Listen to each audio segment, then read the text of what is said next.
있는 상황. 현재 중국 정부가 사우디에서 들려온 충격적인 소식에 경막을 금치 못하고 있습니다. 바로 사우디아라비아 정부가 차세대 전투기 도입 사업에서 중국의 예측을 뒤엎고 한국을 전격적으로 선택하는 상황이 전개되고 있기 때문입니다. 이와 관련해 불가리아의 방산 매체로 잘 알려진 불가리아 밀리터리는 튀르키예의 정통한 소식통에 의하면 사우디아라비아 정부가 한국으로부터 KF-21을 도입할 것으로 예상된다며 이를 대대적으로 보도하고 나섰는데요. 이 매체는 튀르키예인 방산 매체인 투르데프 TURKDEF가 최근 보도한 바에 따르면 한국항공우주산업 KAIE 사우디아라비아에 KF-21 보람의 전투기를 조만간 수출할 것으로 보인다고 전했습니다. 이 매체는 관련 소식에 따르면 한국항공우주산업 KAIE 사우디 정부를 상대로 진행한 프레젠테이션에서 KF-21이 사우디 왕립 공군 RSAF를 위한 전투기 플랫폼 중 하나로 소개됐고 이에 대한 관련 이미지가 보도 내용에 포함되었지만 이후 해당 이미지는 급하게 삭제되었고 소셜미디어에서도 관련 사진이 내려간 것으로 전해졌는데 이는 아마도 관련 사업이 극비리에 진행되고 있기 때문일 것이라고 추측했습니다.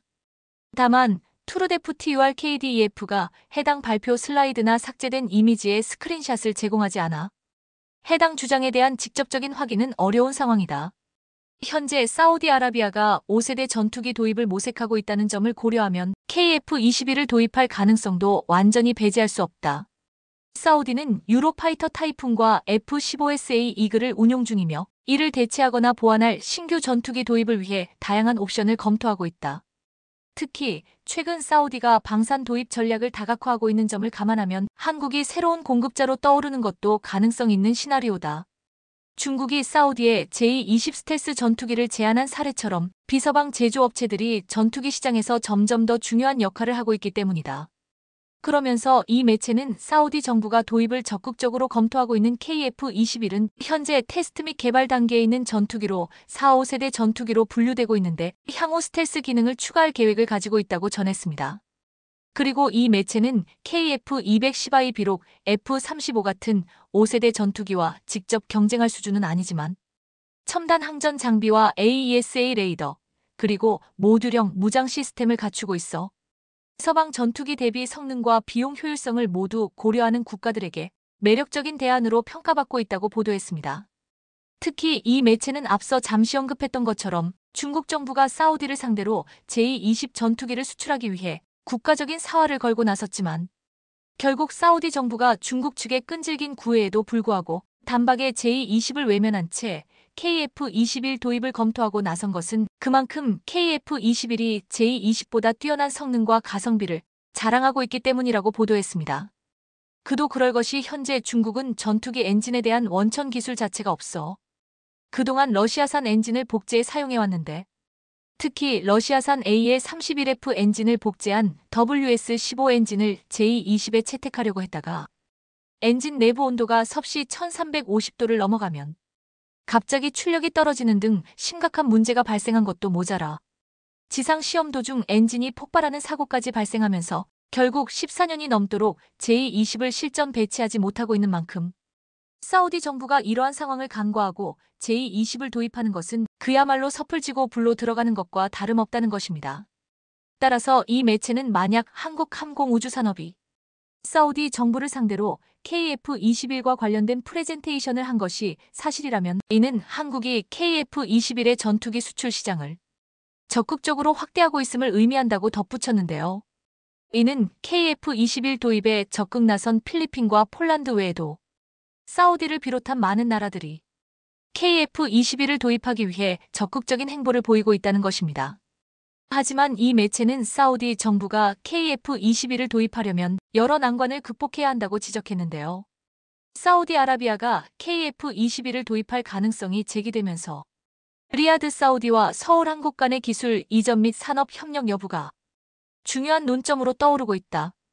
한국은 기술 이전 경험이 풍부한 국가지만 KF-21과 관련된 과거 협상을 보면 핵심 기술 이전에 신중한 태도를 보여왔다.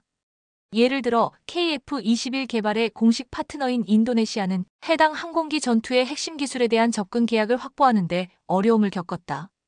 이러한 점을 고려하면 사우디가 KF-21 도입을 추진할 경우 일정 수준의 기술 이전이나 현지 생산을 요구할 가능성이 높다. 이는 사우디의 비전 2030 정책과도 맞물리는데, 사우디는 자국 방산 산업을 육성하고 해외 무기 수입 의존도를 줄이는 것을 목표로 하고 있다. 이미 한국과 사우디는 장갑차 및 방공 시스템 분야에서 산업 협력을 진행한 전례가 있다. 그러나 한국이 KF-21의 생산 역량을 사우디 내에서 허용할 의향이 있는지 여부는 여전히 불확실하다. 더군다나 이 매체는 현재 중동 정세를 놓고 트럼프 대통령과 사우디 정부가 껄끄러운 관계를 지속하고 있는 만큼 미국 기업인 제너럴 일렉트릭으로부터 F414 엔진을 채택하고 있는 KF-21이 사우디 현지에서 생산되기 위해서는 몇 가지 고비를 넘겨야 한다고 보도했습니다. 이는 그 어떠한 기술 이전 협정도 미국의 승인을 필요로 한다는 점을 의미하기 때문에 사우디아라비아가 KF-21의 최첨단 시스템에 접근하는데 제한이 있을 가능성이 크다는 것입니다. 만약 사우디가 항전 장비와 레이더, 그리고 스텔스 관련 기술에 대한 완전한 접근권을 요구한다면 한국은 서방 파트너 국가들과 협상해야 하며 미국의 무기 수출 규제 ITAR로 인해 협상이 복잡해질 가능성이 있다. 결국 사우디와 한국 간 KF-21 도입 협상이 성사되더라도 완전한 기술 이전은 어려울 것으로 보인다. 가장 현실적인 시나리오는 일부 부품의 현지 조립이나 특정 구성 요소의 공급을 통해 사우디의 항공 산업 육성을 지원하면서도 핵심 기술 접근은 제한하는 방식이 될 가능성이 크다. 뒤이어 이 매체는 KF-21 보라매가 아직 테스트 단계에 있는 기체이기 때문에 전력화된 수출 옵션으로 제공될 시점이 언제가 될지 아직 확정되지 않은 만큼 사우디가 한국으로부터 KF-21을 도입하는 계약을 체결한다 하더라도 곧장 KF-21을 인도받기는 어려울 것이라고 전망했는데요. 실제로 이 매체는 2022년 7월에 있은 첫 시험 비행 이후 현재 6대의 시제기가 비행 테스트를 진행 중인 KF-21은 2026년부터 한국 공군을 위해 양산형 기체를 생산할 예정이고 초기 운용 능력 IOC, 이니셜 아퍼레이셔널 케이퍼빌러티 달성 목표는 2027년경으로 설정되어 있기 때문에 사우디가 KF-21을 인도받는 시기는 그보다 늦어질 수 있다고 보도했습니다. 그리고 불가리아 매체는 사우디가 이 모든 과정을 거쳐 KF-21을 성공적으로 도입한다 하더라도 또 다른 과제를 마주해야 한다고 지적했습니다. KF-21은 완전한 스텔스 성능을 갖춘 5세대 전투기와 달리 초기 모델에서는 내부 무장창이 없는 4, 5세대 전투기로 분류된다.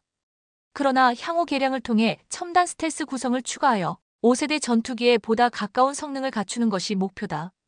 이는 사우디아라비아가 KF-21에 관심을 갖고 있다고 하더라도 초기 인도 모델은 경쟁 전투기들의 스텔스 성능을 완전히 갖추지 못할 가능성이 크다는 점을 의미한다. 즉, 타 옵션들과 비교했을 때 일부 성능상의 타협 트레이드오프가 필요할 수 있다. KF-21 도입의 현실적인 가능성을 평가할 때 가장 중요한 요소 중 하나는 사우디가 아직 모든 테스트 단계를 완료하지 않은 전투기에 투자할 의향이 있는지 여부다. 이는 일반적으로 사우디 왕립 공군 RSAF처럼 높은 작전 요구도를 가진 공군은 이미 실전에 배치되어 검증된 플랫폼을 선호한다는 점에서 사우디가 F-15와 유로파이터 타이푼을 빠르게 대체하거나 보완할 전투기를 찾고 있다면 KF-21은 단기적으로 최적의 선택이 아닐 수도 있다는 것입니다. 또한 이 매체는 KF-21이 F-35보다 저렴한 대안으로 설계되었지만 공식적인 수출 가격이 아직 공개되지 않았다는 점도 큰 변수로 작용하고 있다고 지적했습니다. 비교하자면 튀르키예는 칸 KAAN 전투기를 서방 전투기보다 저렴한 가격에 제공하려 하고 있으며 중국 역시 J-20을 경쟁력 있는 가격에 제시할 가능성이 있다. 현재 사우디가 KF-21 도입을 검토한다는 보도가 나왔지만 이것이 단순히 협상 카드로 활용되고 있을 가능성도 있다. 즉 미국을 포함한 다른 전투기 공급업체들과의 협상에서 이를 지렛대로 삼아 F-35나 유로파이터를 구매해야 하는데 더 유리한 조건을 얻기 위한 전략적 움직임일 수 있다는 것이다. 하지만 이 매체는 그럼에도 불구하고 KF-21은 사우디 공군의 현대화 계획에 있어 최상의 전략 자산으로 자리매김할 수밖에 없을 것이라고 전망했는데요. 실제로 이 매체는 KF-21이 다른 전투기와 달리 아직 양산도 되지 않은 상황에서 사우디 정부가 한국 항공우주 산업을 따로 불러 KF-21 도입을 위한 프리젠테이션 자리를 가진 것 자체가 매우 이례적인 만큼 사우디 정부가 여러 난관을 극복하고 KF-21을 도입하기 위해 적극적인 행보를 보일 가능성이 높다고 전망했습니다. 그도 그럴 것이 이 매체는 이미 한국으로부터 FA-50 경전투기를 도입한 필리핀과 폴란드의 사례에서 보듯이 한국의 방위산업은 다른 방산 강국과 달리 성능이 뛰어난 고품질의 방산 제품을 예상 시기보다 훨씬 빨리 생산해 전 세계를 깜짝 놀라게 했던 전례를 비치 보더라도 다른 기종을 도입하려다가 그동안 큰 곤욕을 치렀던 사우디 정부로서는 KF-21이 최종적이자 최선의 대안일 수밖에 없다고 보도했습니다. 따라서 이 매체는 사우디 정부가 KF-21의 테스트 단계가 완료되는 즉시 도입 계약을 체결할 가능성이 높다고 예상했는데요. KF-21은 사우디 공군의 차세대 전투기 현대화 계획에서 하나의 잠재적인 후보군으로 거론될 수 있다. 사우디가 본격적인 도입 결정을 내리기 전 KF-21 프로그램이 테스트 단계를 완료할 때까지 기다릴 가능성이 크다. 결국 불가리아 매체의 이 같은 보도는 우크라이나 전장에 투입된 북한군 병력들이 최악의 상황에 직면해 큰 피해를 보고 있습니다. 최근 러시아 본토 쿠르스크 지역에서 유개호가 없는 참호 속에 숨어있던 북한군 병사들이 우크라이나군의 드론을 보고도 무엇인지 몰라 멍하게 쳐다보고만 있다가 한꺼번에 폭발하며 큰 피해를 입는 어이없는 상황이 발생했는데요. 심의 문제로 해당 장면을 보여드릴 수는 없지만 여기서 밝혀진 중요한 정보가 있습니다. 바로 그동안 알려진 것과 달리 북한군이 기존의 러시아군 보병들처럼 형편없는 장비들을 받고 전선에 뛰어들고 있다는 것인데요. 러시아 정규군 보병들의 경우 한 개 소대당 일정의 드론 제머를 지급받고 있는 것으로 이는 드론이 지배하는 우크라이나 전장에서 반드시 필요한 장비이며 일정당 1억 원 정도로 비싼 장비인데 역시나 북한군 병사들에게는 이런 것이 없었습니다. 그동안 러시아에서는 북한군에서 러시아 정규군과 같은 수준이 무기 및 장비들을 지급하고 있다고 발표했지만 우크라이나 군사정보국이 입수한 러시아군 내부 문서에 따르면 북한군은 현대화된 최신 제식 돌격 소총인 AK-12 소총과 PKM 경기관총, RPK 경기관총, 드라구노프 반자동 저격 소총, AT-4 대전차 미사일, RPG-7 대전차 로켓, 60박격포 등의 장비를 지급받고 있는 것으로 기재되어 있습니다. 이 문서에 따르면 북한군은 야간 투시경은 물론 열화상 카메라와 분광 조준기, 망원경 등의 특수 장비들까지 지급받고 있으며 이런 병력이 7천여 명이나 우크라이나 국경지대에 배치되어 있다고 하는데요. 그러나 현지 시각 11월 4일 알려진 여러 OSINT 소식들에 따르면 이런 최신 장비들은 러시아 정규군에도 북한군 병사들이 이런 장비들을 지급받고 전장에서 싸우고 있다는 정보는 말이 되지 않는다고 반박하고 있습니다. 드론이 거의 뒤덮다시피 하고 있는 우크라이나 전장에서 싸우는 양측 병사들 모두 드론 감시 장비는 물론 이를 전자전 재민 공격으로 무력화하는 1억 원 상당의 드론 제머로 이를 방어하고 있습니다. 그러나 아까 말씀드린 것처럼 현재 참호 안에서 싸우는 북한군 병사들은 막상 우크라이나 전장의 드론에 대해 제대로 파악조차 하지 못하고 있는 상태인데요. 이런 북한군 병사들에 대한 영국 국방부의 평가는 그야말로 냉소에 가깝습니다. 현재 우크라이나군은 감시용 드론은 물론 FPV 드론으로 러시아군의 전차와 장갑차들을 폭파시키고 있으며 러시아군의 드론을 잡기 위해 바바야가 드론과 같은 드론 잡는 공대공 드론 역시 동원하고 있는 상황입니다. 이 때문에 앞으로 북한군 병사들은 꼭 개방되어 있어야 할 공간 외에는 대부분의 지점을 두꺼운 통나무 등으로 덮는 유개호를 잘 구축하기 위해 많은 고민을 해야만 할 텐데 북한에서는 자국 병사들을 이런 식으로 의미 없이 희생시키면서 그 반대급부로 치명적인 전략 무기들을 받아올 것이 크게 우려되는 상황이라 이를 예방하기 위해서는 우리나라에서도 우크라이나에 매우 강력한 무기를 지원해야 한다는 주장들이 들끓고 있는데요.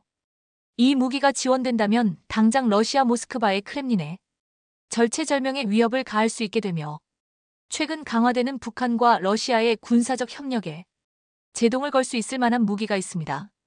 그리고 북한군의 우크라이나 파병으로 북한이 받아올 수 있을 만한 최신 무기들 중 수-34 전폭기나 수-35 전투기 같은 항공기들이 별 힘을 쓸 수 없을 것이라는 사실이 밝혀졌습니다. 드디어 우크라이나 공군의 구형 F-16 전투기가 러시아의 최신의 수-34 전폭기를 격추시켰다는 공식적인 소식이 나왔기 때문인데요. 좀 더 자세히 알아보겠습니다. 전문가는 아니지만 해당 분야의 정보를 조사, 정리했습니다. 본의 아니게 틀린 부분이 있을 수 있다는 점 양해해 주시면 감사하겠습니다. 수-34 전폭기 격추시킨 우크라이나 공군의 구형 F-16 전투기. 현지 시각 11월 3일 우크라이나 하르키우 지역에서 공격해서는 안 될 목표물에 항공폭탄을 투하하며 심각한 전쟁 범죄를 일으키고 있던 러시아 항공 우주군의 수-34M 전폭기가 격추되었다는 사실이 밝혀졌습니다. 수-34M 전폭기는 러시아판 F-15E 스트라이크 이글 2라고까지 불리던 막강한 기체로 이들은 이번 전쟁에 투입되어 주로 공대지 순항 미사일을 우크라이나의 목표물에 발사하는 임무를 맡아왔습니다.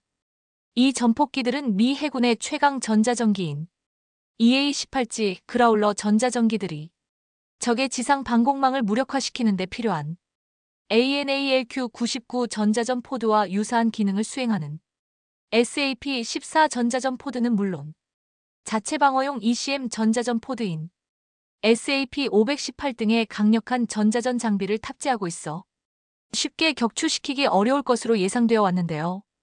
이런 수-34를 한 번 더 개량해 레이더 및 탐지 장비와 항전 장비, 통신 시스템 등을 대폭 개량한 것이 수-34M 전폭기입니다. V4 PSA 레이더와 KIBINI 전자전 시스템의 파스텔 RWR 장비 등 러시아의 최신 항공 전자 장비가 총동원되어 있는 수-34M은 재원상의 스펙으로만 따지면 모든 우크라이나 공군의 대공 미사일을 회피하거나 교란할 수 있는 것으로 알려져 있었는데요. 현지 시각 11월 3일 여러 러시아 측 군사 블로거들은 우크라이나 공군의 F-16 전투기가 러시아의 수-34M 전폭기를 러시아 영공에서 격추시켰다고 밝혔습니다. 해당 사건은 지난 11월 1일 아침 발생했는데요. 이날 러시아 항공우주군 제2혼성 항공연대 소속의 수-34 전폭기 일대는 우크라이나 하르키우시에 활공 유도폭탄으로 공습작전을 실시하기 위해 우크라이나 영공으로 접근했습니다. 그러던 중 벨고로드 주 상공에서 중거리 공대공 미사일의 공격을 받았다고 하는데요. 아마도 우크라이나 공군 F-16A 전투기 AIM-120 AMRAAM 공대공 미사일이었을 것으로 추정됩니다. 이번 사례는 우크라이나 공군의 F-16 전투기가 러시아군의 수-34M 전폭기를 확실히 격추시킨 첫 번째 사례로 인정받고 있는데요. 물론 10월 12일에도 우크라이나군 F-16A 전투기가 우크라이나 영토 쪽으로 50km가량 진입한 위치에서 활공 유도폭탄을 투하하던 러시아군의 수-34 전폭기를 격추시켰고 2명의 조종사 모두 돌아오지 못했다는 소식이 있었습니다. 하지만 당시에는 러시아군이 이를 감추려 했는데요. 이번 11월 수-34M 전폭기가 격추되었다는 사실은 러시아에서도 인정했고 돌아오지 못하게 된 조종사 2명의 신원까지 명확히 공개했습니다. 최강의 전폭기라 알려진 재원상의 정보와는 달리 당시 우크라이나 공군 F-16A 전투기의 공격을 받은 러시아의 수-34M 전폭기에서는 이에 대한 경보가 작동조차 하지 않았던 것으로 알려졌습니다. 사실 이전에도 러시아 항공우주군의 수-34 전폭기들은 수-25 공격기와 함께 많은 수가 격추당한 항공기입니다. 초기에는 무유도 폭탄을 장착하고 명중률을 높이기 위해 저공 고속 침투 형태로 공습을 실시하다가 우크라이나군의 스팅어와 같은 휴대용 지대공 미사일에 2022년 7월 19일에는 아군기에 의해 수-34일대가 격추당하면서 러시아군의 항공기들이 형편없는 피하식별 능력을 가졌다는 것을 입증했습니다. 2023년 3월 초에는 도네츠크 예나키예보 지역에 있던 우크라이나군의 대공포 사격으로 수-34 한 대가 격추되기도 했는데요. 2024년 7월에는 마리우폴 북부에서 지상 타격 임무를 수행하던 수-34일기가 우크라이나군 패트리어트 지대공 미사일의 공격을 받았는데 러시아군 지상 통제소의 지원하에 최대 출력과 급기동 끝에 3기의 미사일을 따돌리고 경미한 피해를 입고 간신히 살아남은 적도 있습니다. 어느 사례를 보나 수-34 전폭기가 강력한 전자전 공격 능력이나 방어 능력을 가졌다고 보기는 어려워 보입니다. 11월 4일 우크라이나의 INFORMNAPALM에서는 다음 주에 러시아가 자랑하는 수 57펠론 스텔스 전투기. 제조업체에 피해를 줄 만한 새로운 흥미로운 누설을 공개할 것이라 밝히기도 했습니다. 여러모로 러시아군 항공기들의 스펙은 과장되거나 거짓으로 알려진 것들이 많다는 것이 계속 입증되고 있습니다. 북한은 막대한 자국 병사들을 러시아를 위해 희생시키는 대가로 이런 수준의 전폭기를 가져오게 된 셈이니 2024년 11월 기준으로 확실히 격추당하거나 파괴되거나 유기된 수 34 전폭기의 숫자는 27대가 넘는 것으로 알려져 있습니다. 하지만 그럼에도 수 34 전폭기는 지금도 전선 폭격기로서의 역할에 충실하며 정밀 유도무기로 우크라이나군에 폭격을 가하는 무서운 전력입니다. 이 때문에 우크라이나군의 전선에는 계속 구멍이 생겨나고 있으며 사상자가 크게 늘어나고 있는데요. 참호를 이용해 러시아군의 공세를 막아야 하는 우크라이나군에게 여전히 수 34 전폭기는 여전히 큰 위협이기에 이들을 앞으로 대규모의 F-16 전투기들로 제압할 수 있게 된다면 우크라이나군의 전선 상황도 호전될 수 있을 겁니다. 북한과 협력 강화하는 러시아, 하지만 한국에 현무 이비를 보내면 어떻게 될까? 사실상 이미 러시아와 북한은 우리 정부가 제시한 레드라인을 넘은 지 한참입니다. 그런 만큼 그동안 우리 정부에서 경고해왔던 대로 우리나라 역시 우크라이나에 강력한 살상 무기를 지원하기 위해 행동할 때가 되었는데요. 만약 여기서 우리나라가 소극적인 태도를 보일 경우 북한과 러시아는 우리나라가 우크라이나에 살상 무기를 지원했다는 것을 명분으로 삼아 더욱 많은 북한군의 탄약과 무기, 병력을 러시아에게 지원해달라고 할 것이 분명합니다. 기왕 우크라이나에 군사무기를 지원하겠다면 확실히 북한과 러시아 모두가 벌벌 떨 수 있을 만한 강력한 무기를 지원해야 할 텐데요. 그중 하나로 많은 군사 전문가들이 제안하는 것은 바로 우리나라의 단거리 탄도 미사일인 현무2입니다. MGM-2K 현무 IIABC는 대한민국 육군 미사일 전략사령부에서 운용하는 전역 탄도 미사일 SRBM으로 CP 오차 범위가 불과 1에서 5M에 불과할 만큼 매우 뛰어난 명중률을 가지고 있습니다. 단거리 탄도 미사일이 이 정도의 정확도를 가졌다는 것은 탄도 미사일이 거의 순항 미사일에 비교될 만큼의 뛰어난 정확도를 가지고 있다는 것을 말하는데요. 현무 EA 탄도 미사일은 이전의 다른 탄도 미사일들과 달리 비행 궤도를 중간에 바꿀 수 있는데요. 덕분에 궤도 정점이 45에서 50km 이하 고도일 때 기준으로 사거리가 300km에 달하며 풀업 기동을 비롯한 회피 기동을 북한의 KN-23 이상급으로 할 수 있습니다. 현무 EA 미사일이 이런 능력을 가진 이유는 중국이나 일본처럼 뛰어난 미사일 방어 능력을 가진 나라의 목표물을 타격해야 할 경우를 상정했기 때문인데요. 일반적인 비행 궤도로 비행할 경우 사거리를 더 늘릴 수도 있습니다. 여기에 더해 내재형 디코이까지 갖추고 있어 적이 가진 요격 미사일로부터 확실한 생존성을 보장합니다. 현무 2비탄도 미사일의 경우 사거리를 더욱 연장해 500km까지 늘렸고 탄도 중량 역시 1톤으로 늘어났는데요. 이 미사일의 속도는 마하 7에 달할 만큼 빠르며 쿠르스크 아래의 우크라이나 국경 지역에서 발사할 경우 당장 러시아 모스크바에 있는 크렘린을 타격할 수 있습니다. 러시아 본토 심장부, 푸틴 러시아 대통령 집무실에까지 실질적으로 위협을 가할 수 있는 매우 무서운 전략무기인 셈인데요. 기본형 현무 2비 외에 사거리를 300km로 줄이는 대신 탄도 중량을 2톤까지 늘린 버전의 현무 2비도 있습니다. 2017년 8월 29일 시험 발사 장면에서처럼 표적지를 정확하게 타격할 수 있는 매우 뛰어난 명중률을 갖추고 있습니다. 현무 2C 미사일의 경우 사거리가 800km까지 확대되어 더욱 먼 거리에 있는 목표물에 중심 타격을 가할 수 있습니다. 우리 군의 이런 전략무기가 우크라이나에 지원된다면 물론 러시아 당국에서는 매우 격앙된 반응을 보이며 우리나라를 위협하겠지만 북한과 더 이상의 거래나 협력을 지속하기에는 상당한 부담이 따를 텐데요. 이미 러시아와 북한이 레드라인을 넘은 시점에서 최근 중국의 신형 잠수함이 실종되는 사건이 일어나 중국의 대참사가 발생했습니다. 중국 핵잠 실종 사건에 이어 또다시 잠수함이 감쪽같이 사라지면서 중국에서 잠수함 연쇄 실종 사건이 벌어졌다고 해도 과언이 아닌데요. 반면에 한국 잠수함은 본격적인 상승 궤도에 올라 글로벌 방산 시장에서 승승장구하고 있다는데 자세히 알아보겠습니다. 얼마 전 중국 우한의 조선소에 정박해 있던 39호형 위안급 잠수함이 불현듯 사라지는 미스터리한 일이 벌어졌습니다. 특히나 여기서 눈에 띄는 점은 외신들이 중국 잠수함의 침몰 가능성을 제기했다는 건데요. 앞서 대만 자유시보는 지난달 중국 우한 양쯔강변 우창 조선소로 추정되는 정박지에서 중국의 39호형 위안급 잠수함이 알 수 없는 이유로 침몰했다며 수면에 기름 오염이 발생했고 크레인과 기름을 빨아들이는 장치도 발견됐다고 보도했습니다. 매체는 잠수함이 원인 불명으로 갑자기 침몰하면서 주변 해상에 엷은 기름막이 생겨 주변에 기중기선을 투입해 방제 작업을 벌였다고 설명했습니다. 39호형 위안급 잠수함은 중국 인민해방군 해군이 운용하는 가장 현대적인 디젤 잠수함으로 사라진 주력 잠수함에 중국이 발칵 뒤집어졌을 테지만 어쩐지 쉬쉬하는 분위기입니다.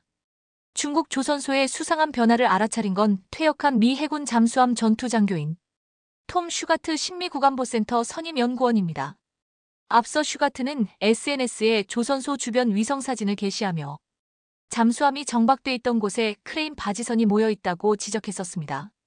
그러면서 그는 연이어 바지선이 모두 사라진 모습이 담긴 사진을 업로드했는데 그는 모든 게 다 끝난 것처럼 보이며 사고 가능성이 있다고 주장했습니다. 이와 관련해 수주인 대만 국방아카데미 전략연구소장은 중국 잠수함 침몰 원인은 내부 기계 고장이나 외부 충돌일 수 있다고 분석했습니다. 또한 방산 전문가들도 39호형 위안급 잠수함에 대해 균형 유지를 위해 채워 넣는 평형수 탱크 고장, 제어 회로나 어뢰 발사관 문제, 배기 밸브나 대형 베어링 파손 등의 가능성을 제기했습니다. 하지만 중국 조선소에서 무슨 일이 있었는지는 미제로 남을 가능성이 높은데 중국에서 자신들의 치부를 드러낼 리가 없기 때문입니다. 특히나 중국은 국가 운영시설에서 발생한 사고와 사건에 대해 입을 다무는 것으로 유명합니다. 그런데 사실 기존의 중국 잠수함에서 사고가 발생하는 건 자주 있는 일이라 엄청나게 새로운 일이 아닌데요. 앞서 6월만 해도 중국 핵잠수함이 오작동으로 수면 위로 상승하는 일이 발생했었습니다. 이러한 사실은 온라인에 퍼졌는데 당시 대만 언론들은 대만 서해안에서 200km 떨어진 대만 해협에서 찍힌 중국 핵잠수함 사진을 보도했습니다. 해당 사진은 대만 어민이 촬영한 것으로 진급 탄도미사일 발사 핵잠수함으로 보이는 함선 표면이 수면 위로 떠오른 게 포착된 겁니다. 앞서 중국 매체 글로벌타임즈는 중국 잠수함 부대 창설 70주년을 맞아 중국의 핵추진 잠수함들이 정기 순찰을 벌이고 있다고 밝혔었는데 이들 중 하나였던 것으로 보입니다.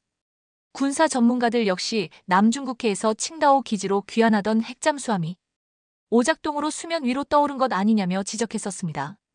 이런 분석이 나왔던 건 작년에 중국 핵잠수함에 문제가 있어 침몰이 발생했으며 이와 관련해 공식적인 입장도 나와 한 차례 발칵 뒤집어졌기 때문입니다. 실제로 최근 우리 국정원에 해당하는 대만 국가안전국이 중국 핵잠 침몰 사고를 공식 인정하면서 중국 잠수함의 민낯이 드러났었습니다. 작년에 대만 국방부가 중국 핵잠수함 사고로 승조원 전원이 사망했다는 소문을 부인했지만 중국이 이를 다시 바로잡은 겁니다. 영국의 더타임스는 작년에 중국의 핵잠이 미국과 영국 잠수함을 노린 장애물에 걸려 침몰했으며 이 과정에서 승조원 전원이 사망했다는 내용의 영국 기밀 보고서가 존재한다고 폭로했었는데요. 작년 8월 중국의 2세대 93형 상급 핵잠수함이 대만 해협 인근 지역에서 침몰했다는 내용이었는데 중국이 헛소문이라고 부인했던 주장을 완전히 뒤집은 겁니다. 당시 더욱더 논란이 됐던 것은 사고를 낸 93형 상급 핵잠수함이 중국 해군이 보유한 잠수함 중 가장 강력한 공격형 핵잠수함으로 알려졌기 때문입니다. 네이버 뉴스에 따르면 93호형 잠수함은 함수의 6기에 533 어뢰 발사관을 갖추고 있으며 스텔스 설계까지 적용된 것으로 알려졌지만 빈 깡통으로 보입니다. 그런데 더욱 놀라운 점은 현재까지도 중국 포털 사이트 바이두에 93호형 잠수함 침몰설은 거짓이며 중국의 군사력을 흠집내기 위한 반중 세력과 외신의 음모라는 글만 검색되고 있는다는 점인데요. 당시 사실을 부인했던 대만 정보당국도 최근 국회 입법원에 출석해 중국 잠수함의 위치를 계속 추적하고 있다고 침몰을 공식 인정했지만 중국만 모른 채 하고 있는 중입니다. 그리고 심지어 지난 2018년엔 중국 핵잠이 너무 시끄러워 일본에 발각되는 어처구니 없는 일이 일어나며 수모를 겪기도 했는데요. 홍콩 사우스 차이나 모닝 포스트에 따르면 93호형으로 불리는 중국의 110M 상급 핵잠수함이 중국과 일본이 영유권 분쟁을 벌이고 있는 센카쿠 열도 인근 해역에서 일본에게 멀컥 발각됐었습니다. 당시 중국 잠수함은 일본 해군에게 발각돼 이틀간 쫓겨다닌 끝에 공해에서 중국의 국기인 오성홍기를 돛대에 매단 채 수면 위로 떠올랐습니다. 이에 대해 군사 전문가들은 중국 핵잠수함이 소음이 너무 심해 일본 해군에 발각됐으며 일본 함정과 군용기의 추격을 견디다 못해 부상한 것이라고 지적했습니다. 익명을 요구한 베이징의 한 군사 전문가는 이것은 중국 해군의 수치다라는 표현을 쓰기도 했습니다. 그것도 그럴 것이 수개월 동안 수중작전을 수행해야 하는 핵잠수함에 있어 정숙성은 생명과도 같습니다. 일단 발각돼 잠수함의 독특한 음향이적에 의해 기록되면 잠수함의 작전 능력은 사실상 소멸한다고 볼 수 있기 때문입니다. 그런데 충격적인 사실은 이번에 일본 해군에 발각된 93호형 잠수함은 악명 높은 소음으로 유명했던 한급 핵잠수함의 단점을 극복하기 위해 중국 해군이 절치부심하며 만든 잠수함이라는 점입니다. 앞서 중국의 91형 잠수함도 2004년 센카쿠 열도 인근 해역에 진입했다가 일본 해군에 쫓겨 중국 영해로 돌아왔었는데 똑같은 일이 벌어진 겁니다. 중국이 절치부심해서 만들었다는 93호형 잠수함의 경우 91형보다 훨씬 조용할 것으로 여겨졌지만 이번 노출로 그 한계를 드러냈습니다. 여기에 충격을 받은 중국이 이들보다 훨씬 더 조용한 차세대 잠수함 95형을 취역시킨다고 했지만 여전히 의문입니다. 반면에 한국 잠수함의 상황은 중국과 완전히 딴판입니다. 방산업계에 따르면 지난 6월 대한민국의 3,000톤급 SLBM 암모함이 자망 타격 훈련을 첫 공개하는 등 숨겨뒀던 강력한 한 방을 날려버렸습니다. 실제로 3,000T급 잠수함의 실제 자망 및 타격 훈련 공개는 이번이 최초라 중국을 비롯해 전 세계 방산 전문가들이 숨죽여 이를 지켜봤습니다. 그것도 그럴 것이 어뢰처럼 함정을 상대로 하는 중소형 무기뿐 아니라 지상의 고가치 표적을 노리는 대형 탄도미사일 SLBM 잠수함이라면 하나의 무기를 넘어 국가 차원의 전략적 자산이기 때문입니다. 이날 훈련은 적의 SLBM 탑재 잠수함이 기지에서 벗어나 발견되지 않고 있으며 NLL 이남으로 침투해 해상 도발을 일으킬 가능성이 있다는 가정하에 진행됐는데요. 적의 예상 기동 경로에서 경계 작전을 벌이던 암모함은 특정한 수중 소음을 탐지하고 분석해 적 잠수함을 단번에 파악했습니다. 그리고 적 잠수함의 NLL 이남 진입이 확인되자 암모함은 어뢰 공격을 망설임 없이 준비하고 순식간에 어뢰를 발사했습니다. 그리고 어뢰가 발신하는 소나 음파가 적함에 맞고 반사돼 돌아올 때 들리는 핑 소리는 주기가 점차 짧아지더니 이내 사라지면서 공격을 성공적으로 마쳤습니다. 이어 암모함은 적의 육상 핵심 표적 타격 임무에 들어가 수중에서 은밀히 기동하다가 SLBM을 발사, 적 전략 목표 지역을 타격하는 내용의 훈련까지 성공적으로 마치며 우리 잠수함 성능을 가감없이 드러냈습니다. 특히나 암모함이 운용하는 SLBM은 수백 킬로미터 이상 사거리를 내는 대용량 연료 대형 탄두 등 상당히 커 어뢰를 쏘기 위한 소구경의 짧은 수평 또는 경사 발사관에 집어넣을 수 없는데요. 대부분 주요 군사 선진국은 원자력 추진 잠수함에 VLS를 장착하고 핵탄두 SLBM을 운용하는데 핵이 없는 한국은 디젤 잠수함에서 SLBM을 실전 운용하는 세계 유일 국가로 꼽히면서 감탄이 나오고 있습니다.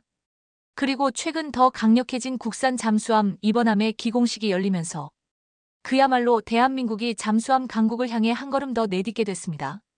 지난달 방사청은 경남 거제에서 국내 독자 기술로 설계 건조 중인 장보고 III 배치 II 이번함 기공식을 개최하고 함 건조에 본격적으로 착수했음을 알렸습니다. 이번함은 배치 I급 대비 국산화를 더욱 확대해 더욱 안정적으로 함정 운용을 할 수 있는데 특히나 리튬 전지 체계 등 12종을 추가해 모두 70종의 국산화 장비가 탑재됩니다. 이에 따라 잠수함 수출 때 발생할 수 있는 수출 통제로부터 자유로울 수 있는 등 해외 잠수함 수주 경쟁에서 더욱 유리한 위치를 점하게 될 것으로 보입니다. 건조기업인 하나오션에 따르면 이번함은 내후년 함 건조를 완료하고 시운전을 거쳐 2028년에 해군에 인도될 예정으로 알려졌습니다. 이번 소식은 국내 잠수함 건조 기술의 우수성을 다시 한 번 전 세계에 알리는 계기가 됐는데요. 실제로 최근 60조 원 규모에 달하는 캐나다 잠수함 도입 사업이 당초 알려졌던 것보다 더 일찍 사업이 시작될 것으로 알려지면서 우리 잠수함이 제대로 명성을 날릴 판이 깔아졌습니다. 주요 외신에 따르면 최근에 열린 나토 정상회의에서 캐나다 총리가 러시아와 중국의 잠수함 확대를 경계하면서 캐나다 역시 잠수함 도입 사업에 속도를 내겠다는 뜻을 내비쳤습니다. 캐나다 역사상 최대 규모의 전력 증강 사업 중 하나로 꼽히는 캐나다 초계 잠수함 프로젝트가 본격적으로 시작되는 모습인데요. 이에 따라 60조 원 규모로 추산되는 캐나다 잠수함 사업에 대해 세계 주요 군함 제조사들이 뛰어들 태세를 준비하는 모습을 보이는 등 이 가운데 한국이 유력한 후보로 거론되고 있어 주목됩니다. 실제로 HD 현대중공업과 하나오션 등이 뛰어들 전망으로 우리 해군이 운용 중인 3000T급 장보고 III 잠수함을 제안할 것으로 보입니다. 특히나 우리 잠수함의 경우 이미 기술적으로 검증돼 있는 만큼 수주 가능성이 매우 충분하다는 평가가 나오는데요.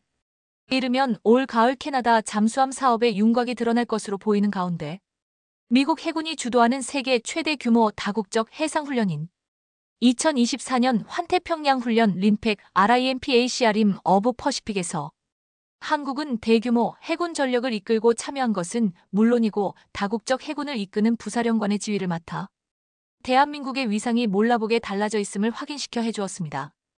특히 이번 림팩에서 한국 해군이 미국 해군의 핵추진 항공모함 칼빈스노 CVN-70와 일본 해상자위대의 마야급 이지스 구축함 하구로함 등 연합 해군 전력을 진두지휘하는 중책을 맡은 것은 놀라운 장면이었습니다.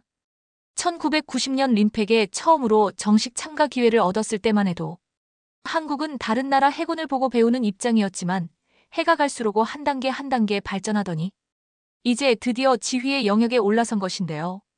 림팩에 참가한 지 34년 만에 이제 더 이상 하나의 훈련 참가국이 아니라 다국적 해군을 이끄는 주요 지휘국의 지위로 올라선 것이기에 의미가 컸습니다. 우리 해군은 이번 림팩 참여의 목적으로 연합훈련, 한국 방위산업의 홍보, 우방국 해군과의 교류 등 세 가지에 초점을 두고 있다고 밝힌 바 있는데요. 미국 해군이 주도하는 다국적 해양훈련 림팩은 미 우방국들이 안보 위협에 공동 대응하는 것이 가장 큰 목적이지만 만남을 통해 각국의 해군력과 국력을 은근히 과시하는 자리이기도 하고 전 세계 해군들이 한데 모여 교류하는 축제의 장이기도 합니다.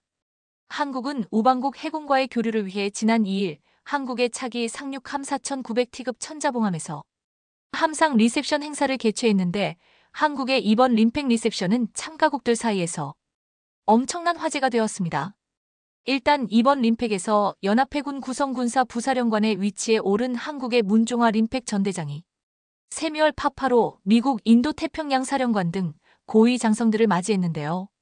지난 2일 한국의 4900T급 차기 상륙함 천자봉함에서 열린 한국 함상 리셉션에는 미군의 사성 장군 4명이 한꺼번에 방문해 관심을 모았습니다. 면면을 보면 미국의 인도 태평양 지역을 관할하는 세뮤얼 파파로 인태 사령관, 폴 라케머라 한미연합사령관, 스티븐 퀼러 미 태평양 함대사령관, 케빈 슈나이더 태평양공 군사령관 등 그야말로 쟁쟁한 별들이 한국 상륙함을 찾았습니다. 일본을 비롯한 타국 함정들엔 사성 장군이 한두 명씩만 방문했는데 사성 장군이 4명이나 한국 함정을 찾았다는 걸 두고 그만큼 미군 측의 관심이 크다는 의미로 이렇게 미 해군 장성들이 연이어 한국의 리셉션에 참석했다는 입소문이 나자 인도, 싱가포르 등에서도 한국 함정을 타보자는 얘기가 돌았고 그로 인해 통상 리셉션에는 250에서 350명가량이 방문하는데 한국 리셉션에는 500여 명이 몰려 큰 인기를 모았다는 후문입니다. 일례로 한국 함상 리셉션을 찾아온 폴 라케머라 주한미군 사령관은 우리 측이 제작한 림팩 모자를 선물로 받자마자 자기 모자는 벗고 이후부터 한국 해군 모자를 쓰고 다녔습니다. 그만큼 한국에 대한 애정을 드러냈고 인도 구축함의 함장은 우리 율곡이 이함을 형제함이라면서 마스트에 태극기를 개양했습니다. 게다가 한국 해군은 캐나다 잠수함장을 만나 우리 잠수함의 우수성을 설명했습니다. 차기 캐나다 잠수함 수주에도 도움이 됐으면 하는 마음을 담은 것이었습니다. 리셉션의 반응이 어찌나 좋았는지 함상 리셉션 이후 인도의 슈바리캄 마스트에는 태극기가 개양돼 있을 정도입니다. 한국 이지스 구축함 율곡이 이함의 김봉진 함장이 인도 슈바리캄 프라샨트 모아난 준장을 만났을 때 친분을 쌓으면서 인도 측에서 먼저 태극기를 개양했다고 하는데요. 우리 해군도 우위의 표현으로 인도 국기를 태극기와 함께 달았습니다. 인도는 이 과정에서 우리 해군의 형제국이란 표현까지 쓴 것으로 전해졌습니다. 이처럼 림팩을 통해 우방국을 비롯한 각국 해군 지휘관들과 교류를 높여가는 한편 한국은 림팩 리셉션에 하와이에 거주하는 생존 625 참전 용사를 초청해서 감동을 주었습니다. 우리 해군이 625 참전 용사를 초대한 이유는 오늘날 한국이 이런 국력을 갖게 된 것도 당신이 없었다면 불가능했다는 메시지를 주기 위해서였고, 이를 본 외국 해군들은 한국의 이런 면모를 높이 평가했다는 후문입니다. 한국은 올해 림팩에서 지휘부라고 할 수 있는 연합해군 구성군사 부사령관으로 진입했는데요. 반면 일본은 역대 림팩에서 미국의 고정 파트너 자리를 지켜왔습니다. 림팩을 총지휘하는 연합기동부대 사령관은 보통 미 3함대 사령관으로는 존 웨이드 중장이 맡고 연합기동부대 차석 사령관 바이스 CCTF는 일본 해상자위대가 맡아왔습니다. 올해는 요코타 가즈시 해장보가 이 자리에 있습니다. 일본의 국력과 림팩 기여도 등을 종합한 배려라고 합니다. 그런데 일본의 경우 전쟁 포기 등이 포함된 평화헌법으로 인해 다국적군의 전투 지휘를 담당할 수 없습니다. 이 때문에 인도적 지원 및 재난 구호 HADR 역할에 방점이 찍혀 있습니다. 전투 지휘는 연합기동부대 사령관과 그를 보좌하는 연합기동부대 부사령관 대표티 CCTF 라인으로 이어지는데 부사령관은 직제상 일본 측이 맡는 차석 사령관보다는 낮습니다. 이 때문에 우리 해군은 한국이 2026년에는 연합해군 구성 군사령관으로 2028년에는 연합기동부대 부사령관이 될 것을 목표로 한다고 밝혔습니다. 해군 안팎에서는 충분히 가능한 목표라고들 얘기합니다. 더구나 한국은 올해 림팩에서 미국 다음으로 많은 전력과 인력을 파견하는 등 림팩에 대한 기여도 역시 적지 않습니다. 그런데 한국은 연합훈련 중이라는 와중에도 한국산 방산 무기 전시회까지 열었습니다. 최근 한국산 무기에 대한 관심이 엄청난 가운데 각국의 실무자라고 할 수 있는 군인들을 상대로 전시회를 열어버린 겁니다. 그야말로 장사 천재 한국이라는 명성에 걸맞는 행사로 보이는데요. 이번 훈련에 참가한 29개국 중 이지스 구축함이 동원된 나라는 한국, 미국, 일본, 호주 등 4개국. 잠수함 참가 나라는 한국과 미국 등 2개국 뿐이었습니다. 이에 따라 한국이 함정 공개 행사 때 율곡 2함과 충무공 이순신함을 공개한다고 하자 3,500여 명이 율곡 2함과 충무공 이순신함을 찾았고 천자봉함에는 1,300여 명이 다녀갔을 정도로 폭발적 관심을 모았습니다. 우리 함정을 방문한 싱가포르 안보 매체 소속의 한 기자는 SNS에서나 접했던 한국 함정에 오르게 돼 개인적으로 매우 영광이었다. 내부가 굉장히 체계적이고 훌륭하게 꾸며졌다는 인상을 받았다라고 밝혔습니다.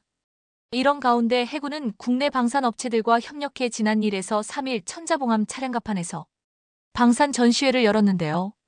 우리 해군은 이번 함상 리셉션을 통해 총 60조 원 규모로 12척 잠수함 건조를 추진 중인 캐나다 측에 우리 해군 잠수함의 우수성을 알리는 등 K방산 세일즈에도 힘을 쏟았습니다. 일본과 경쟁 중인 캐나다 잠수함 프로젝트에서 우위를 점하기 위해 해군까지 도운 것인데요. 이번 림팩에서 잠수함을 참가시킨 나라는 한국과 미국뿐이라 한국의 잠수함은 각국 해군들의 뜨거운 관심을 받았습니다. 이번 방산 전시회에 참여한 한국 방산 업체는 LIG넥스원으로 130 유도무기 비룡과 275인치 유도무기 비궁, 무인기와 무인수상정 해검의 모형 등을 전시했고 KAI는 고등훈련기 T-50 모형을 그리고 하나시스템은 무인수상정 해령의 모형을 선보였습니다. 그런데 무엇보다 기대가 되는 것은 LIG넥스원이 림팩 훈련 중에 이 75인치 70 유도 로켓 비궁에 대한 최종 성능 평가 FCT를 위해 실사격을 한다는 점입니다. 마지막 관문인 최종 테스트를 성공적으로 마칠 경우 연내 수출 계약 성사 가능성이 높은 것으로 알려졌는데요. 계약이 성사되면 비궁은 미국으로 수출된 최초의 국산 무기체계가 되기에 안팎의 관심이 집중되고 있습니다. 더구나 미 해군은 소형 고속정을 주력 무기로 하는 후티 반군과 홍해에서 분쟁 강도가 높아지고 있어 비궁과 같은 유도무기에 대한 수요가 큰 상황입니다. 사실 비궁은 미국과 함께 개발하던 무기체계였습니다. 2000년대 초 미군은 다수의 대형 대함미사일을 갖추고 있었지만 소규모 보트를 이용해 직접 군함에 충돌하는 신종 테러 공격에 취약했습니다. 그래서 기존에 사용하던 지름 275인치 로켓에 유도 장치를 부착한 유도 로켓을 공동 개발할 국가를 찾았는데 한국보다 적합한 국가는 없었습니다. 그래서 미국과 2007년부터 한국의 LIG넥스원, 국방과학연구소 등이 공동 개발을 시작했지만 미국은 2012년에 예산 문제로 중도 포기했습니다. 하지만 한국은 사업을 계속 진행했고 결국 2018년부터 전력화한 것인데요. 비공은 이미 미 국방부의 무기 성능 평가 FCTFOREIGN 컴패러티브 테스트 해외 비교 시험에서 미국 평가단의 참관 아래 비행 사격 시험을 비롯해 현장 실사 등 다수 검증 과정의 요구 조건을 모두 우수한 성적으로 충족했습니다. 무엇보다 비공은 차량에 탑재할 수 있다는 강점이 있는데요. 차량 한 대에 2개의 발사 장치에서 최대 40발 발사가 가능하며 표적 탐지부터 전개, 발사까지 걸리는 시간이 10에서 20초 남짓밖에 안 될 정도로 빠릅니다. 더구나 비공은 지대함 미사일로 개발됐지만 최대 강점은 지대지, 함대함, 공대함, 공대지 등 다양한 용도로 활용할 수 있다는 점입니다. 무엇보다 비공의 로켓 한 발당 가격은 4천만 원 수준입니다. 록히드 마틴의 헬파이어 대비 3분의 1 수준이란 얘기입니다. 특히 이번 림팩 훈련에서 LI-GINX-1의 성공적인 최종 성능 테스트를 위해 해군이 적극적으로 지원한 것으로 알려졌는데요. K방산의 미국 방산시장 첫 진출이라는 이정표를 만들 수 있도록 자국 해군이 직접 나선 것입니다. 우리 해군은 국방부에게 보고하고 LI-GINX-1이 실제 포탄을 탑재한 비공을 미국 하와이 현지까지 안전하게 운송해 실사격을 할 수 있도록 물밑에서 LI-GINX-1과 논의하며 함께 뛰었다는 후문입니다. 만약 이번 계약이 성사되면 한국 무기가 미 해군 무기고에 통합되는 첫 사례가 될 전망인데요. 미국에서 긍정적인 소식이 들려 지난 1편에는 TSMC 반도체 공장을 일본 내에 유치하기 위해 자그만치 4조 3천억 원의 보조금을 투입한 일본이 8조 1천억 원을 더 퍼주기로 결정하면서까지 일본 내에 반도체 공장을 유치하려고 몸부림을 치고 있지만 최근 일어난 강진으로 인해 과연 일본에서 안정적으로 반도체 공장이 운영될 수 있는가? 다시 회의적인 의견이 고개를 들고 있다는 소식을 전해드렸습니다. 오늘 영상에서는 일본의 반도체 부활이 절대로 불가능한 두 번째 이유, 바로 원전에 대한 이야기를 전해드리겠습니다. 우려했던 대로 이번 지진으로 인해 일본의 여러 원자력 발전소에서 이상이 감지되고 있습니다. 새해 첫날 일본 혼슈 중부 이시카와현 노토반도를 강타한 규모 7.6의 강진으로 노토반도 서쪽 시카 원자력 발전소 변압기에서 기름이 누출됐습니다. 보도에 따르면 호쿠리쿠 전력이 운영하는 노토반도 서쪽 시카 원전에서 원자로 12호기에 전원을 공급하기 위해 사용하는 변압기로부터 기름이 새는 것이 확인됐습니다. 아울러 시카 원전 2호기에서는 폭발음과 타는 냄새가 난다는 정보가 있어 소화 설비가 작동됐습니다. 호쿠리쿠 전력은 화재는 발생하지 않았다. 폭발음은 변압기 내부에서 상승한 압력을 빼는 보호장치 작동음이고 냄새는 기름에서 비롯된 것이다. 비상용 발전기 등을 활용하면 설비 운영에 문제는 없다. 고 해명했으나 의혹은 사그라들지 않고 있습니다. 이상이 없다는 주장을 믿기 어려운 이유는 강진 이후 시카 원전에서 부진의 수위가 약 3m가량 상승했고 원자로 1호기의 바다 쪽에 설치된 방조벽이 이 정도 기울었으면 언제 붕괴되어도 이상하지 않을 정도입니다. 더구나 이 원전이 있는 시카 지역은 이번 강진으로 일본 지진 등급에서 흔들림이 가장 강한 수준인 진도 7이 관측된 곳입니다. 일본 기상청의 지진 등급인 진도는 절대 강도를 의미하는 규모와는 달리 지진이 일어났을 때 해당 지역에 있는 사람의 느낌이나 주변 물체 등의 흔들림 정도를 수치로 나타낸 상대적 개념입니다. 진도 7의 강진이 강타했다면 내진 설계를 했다고 해도 영향이 없기는 힘든 일이라 보여집니다. 뿐만 아니라 일본 언론들은 일제히 시카 원전과 노토반도 동쪽 니가타현 가시와자키 가리와 원전에서 강진으로 인해 사용 후행 연료 저장조에 있던 방사성 물질이 포함된 물이 흘러넘쳤다고 보도했습니다. 주변국들의 우려가 아니라 일본 언론들의 보도입니다. 지금까지 보도된 바로는 저장조에서 넘친 물의 양은 시카 원전 1호기 약 95L, 시카 원전 2호기 약 326L, 가시와자키 가리와 원전 6호기 약 600L 등입니다. 시카 원전 1호기에서는 사용 후행 연료 저장조 냉각 펌프 가동이 약 40분간 정지되기도 했습니다. 이와 관련해 호쿠리쿠 전력과 가시와자키 가리와 원전을 운영하는 도쿄전력은 외부에 미치는 영향은 없다고 밝혔습니다만 도쿄전력의 말을 신뢰할 사람은 많지 않습니다. 시카 원전과 가시와자키 가리와 원전은 현재 모든 원자로의 운전이 정지된 상태인데요. 이렇게 되면 이 지역은 전력난을 피하기 어려워집니다.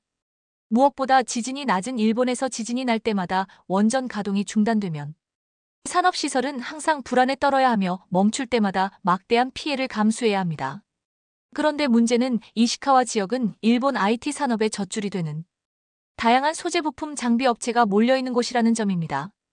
더구나 일본이 부흥을 외치고 있는 반도체 소부장, 즉 소재, 부품, 장비 업체들이 밀집해 있는 곳이기도 합니다.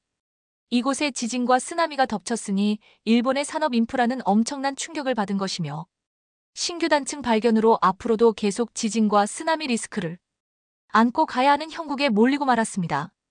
일본 혼슈 서부 해안을 강타한 규모 7.6의 강진이 일본 산업계는 물론 한국에도 영향을 줄 것으로 보인다. 지난 1일 지진으로 인해 이시카와 강진으로 48명이 사망하고 200여 명이 부상했으며 크고 작은 여진도 248회에 달했습니다. 이시카와현과 니가타현 등을 중심으로 5만 7천여 명의 피해민도 발생한 상황입니다.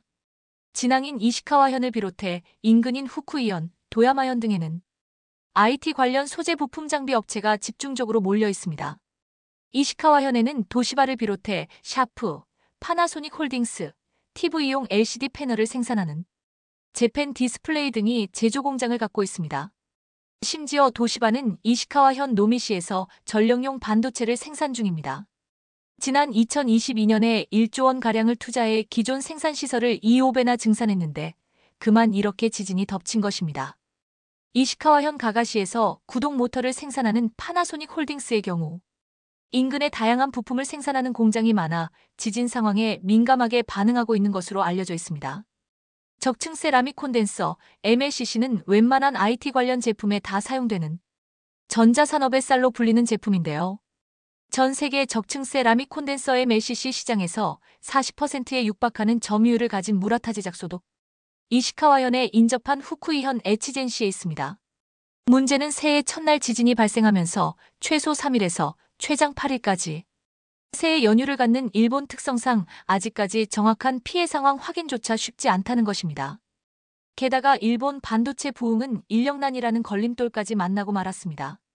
최근 일본 반도체 회사들은 초봉을 단번에 40% 올려줘야 할 만큼 인력 경쟁이 치열합니다. 그런데 이런 반도체 인력난은 TSMC, 라피더스 등이 건설 중인 신공장이 양산을 시작하면 더 심해질 전망입니다. 또한 비교적 안정적으로 인력을 운영하던 전통 소부장 기업들이 외국 반도체 기업으로 빠져나가는 인력 때문에 제일 먼저 타격을 받을 것으로 보입니다. 일본의 반도체 부활 계획에 대해 전 세계는 반신반의하는 모습입니다. 30년간 멈췄던 일본 첨단 반도체 시계가 갑자기 돌아가기는 쉽지 않기 때문입니다. 최근 일본 도쿄일렉트릭은 월 300만 원도 안 되던 반도체 인력의 초봉을 40%나 인상했습니다. 무려 7년 만의 인상이었습니다. 일본 내 해외 경쟁사들 대부분의 초임 월급이 30만 엔을 초과하고 있어 올리지 않고는 신입사원을 구할 수가 없기 때문입니다. 일본 반도체 인력의 평균 연봉은 산업 규모에 비해 상당히 낮습니다. 반도체 설계 인력의 평균 연봉은 400만에서 500만 엔으로 우리 돈 약 3,600만 원에서 4,500만 원입니다. 지역별, 직무별로 다소 차이가 있지만 한국에 비하면 훨씬 적은 수준입니다. 지난 30년간 대형 반도체 기업이 사라지고 소부장 즉 소재 부품 장비 기업을 중심으로만 반도체 산업이 발달하면서 임금 수준이 개선되기 어려웠기 때문입니다. 그런데 TSMC와 라피더스 등 반도체 기업들이 일본 반도체 인력의 블랙홀이 되어 사람을 빨아들이자 다른 기업들도 사람을 붙잡아두기 위해 임금 인상을 해주지 않을 수가 없게 된 것입니다. 이런 상황에서 앞으로 반도체 시장을 한국이 독점하게 될 가능성이 높아지는 또 한 가지 사례가 등장했습니다. 최근 이스라엘의 무인기가 레바논의 베이루트 외곽 지역을 폭격해 6명이 숨졌는데 사망자 중에는 하마스의 정치국 2인자인 살레흐 알아루리 부국장이 포함되어 있었습니다. 이스라엘이 팔레스타인 무장정파 하마스의 최고 위급 인사를 처단하기 위해 레바논의 수도를 폭격하는 무리수를 둔 것입니다. 작전에는 성공했지만 하마스와 레바논, 그리고 이란이 강력 반발하면서 이제 전쟁은 헤즈볼라와 이란의 참전 가능성까지 높아졌고 긴장은 최고조에 달하고 있습니다. 더구나 사살당한 인사가 휴전 협상을 담당했던 인물이라 전쟁 격화도 불가피한 상황입니다. 알아루리는 하마스 내 서열 3위로 지난해 10월 7일 전쟁이 시작된 이래 이스라엘이 사살한 하마스 인사 중 최고 위급입니다. 심지어 하마스의 대이스라엘 협상 전문가였습니다. 이런 인물이 사라졌으니 이스라엘이 스스로 협상 창구를 없앴다는 평가마저 나오고 있습니다. 그런데 이렇게 되면 전 세계 반도체 공급망은 치명타를 입게 됩니다. 세계적인 반도체 기업 TSMC가 일본을 택한 반면 인텔은 이스라엘을 생산 거점으로 삼았기 때문입니다. 최근 미국 인텔은 약 250억 달러를 투자해 이스라엘 중부의 신규 파운드리 설비를 건설하는 계획을 확정했습니다. 이스라엘은 이미 지난해 6월 이와 같은 인텔의 투자 계획을 공개했지만 하마스와의 전쟁이 발발하며 최종 발표가 늦어졌고 최근에야 투자 약정을 발표했는데요. 인텔은 이스라엘에 현재 총 4개의 개발 생산 공장을 운영하며 주요 제품인 중앙처리장치 CPU를 생산하고 있는데 여기에 파운드리 설비 공장을 추가로 건설하겠다고 약정한 것입니다. TSMC와 인텔이 각각 일본과 이스라엘에서 투자 규모를 확대하는 이유는 이들 정부가 대규모 보조금을 지급하기 때문입니다. 일본은 TSMC의 구마모토 1공장에 최대 4,760억 엔의 보조금을 지원했고 구마모토 2공장에도 최대 9천억 엔을 추가 지원할 예정인데요.